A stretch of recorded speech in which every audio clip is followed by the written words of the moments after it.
کتاب مقدس بے شمار خوبصورت کرداروں کے نمونے ہمارے سامنے رکھتی ہے، اور انہی کرداروں میں ایک بڑا شاندار کردار ہمیں مقدس ایوب کا بھی نظر آتا ہے، جسے عام طور پر جب ہم غم کی حالت میں ہوتے ہیں، دکھ کی حالت میں ہوتے ہیں، ہمارا کوئی پیارا جسمانی اعتبار سے ہم سے ہمیشہ کے لیے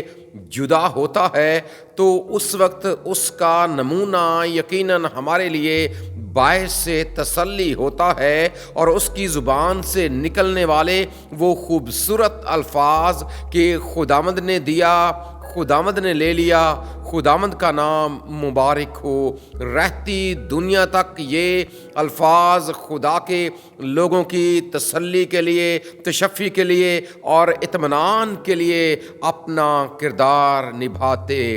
رہیں گے۔ لیکن جہاں پر وہ دکھ میں قائم رہنے اور دکھوں کی حالت میں اپنے خدا پر ایمان، یقین اور بھروسہ رکھنے کے حوالے سے جانا اور پہچانا جاتا ہے، وہیں پر اس کی کتاب کے آخری باب یعنی 42ویں باب کی 6 آیت میں ہمیں ایک اور بڑا خوبصورت نمونہ اس کی زندگی سے ملتا ہے، ایک بڑی خوبصورت بات اس کی زندگی سے سیکھنے کو ملتی ہے، اور وہ ہے توبہ، کہ کس طرح جب خدا نے اس کے سامنے اپنی قدرت کو، اپنے اختیار کو، اپنے خالق ہونے، اپنے مالک ہونے کے لیے بہت سی مثالیں اس کے سامنے رکھیں، کائنات کو لے کر، کائنات میں موجود چیزوں کو لے کر، جانداروں کو لے کر، جب خدا نے اپنے آپ کو اس کے اوپر ظاہر کیا تو اسے پھر اپنی حیثیت کا پتہ چل گیا کہ میں کیا ہوں۔ حالانکہ اگر دیکھا جائے تو پہلے باب میں اسے کامل لکھا گیا ہے کہ وہ ایک ایسا شخص ہے جو کامل ہے، راست باز ہے، خدا سے ڈرتا ہے اور بدی سے دور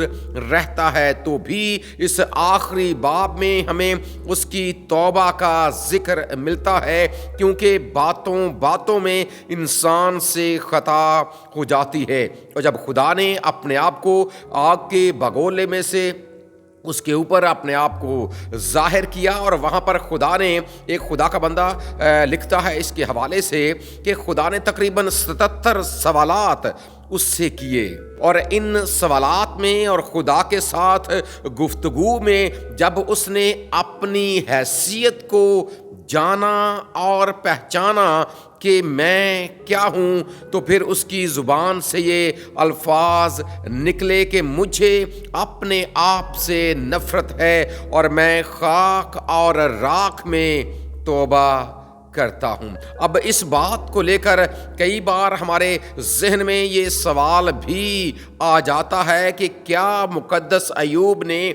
راکھ کا بدھ منایا تھا؟ یہ بات یاد رکھیں، اس میں کوئی شک نہیں ہے کہ ان دنوں چونکہ یہ ٹرم عام ہے اور مسیحی کیلنڈر میں یہ ایک بڑے اہم دن کے طور پر جانا اور پہچانا جاتا ہے، لیکن اس وقت یہ خاک اور راکھ کا تصور تو موجود تھا، لیکن ساتھ میں دن کے حوالے سے کوئی ایسی بات نہیں کی گئی کہ یہ بدھ کے روز ہی یہ واقعہ رونما ہوا تھا۔ اصل بات یہ ہے کہ جو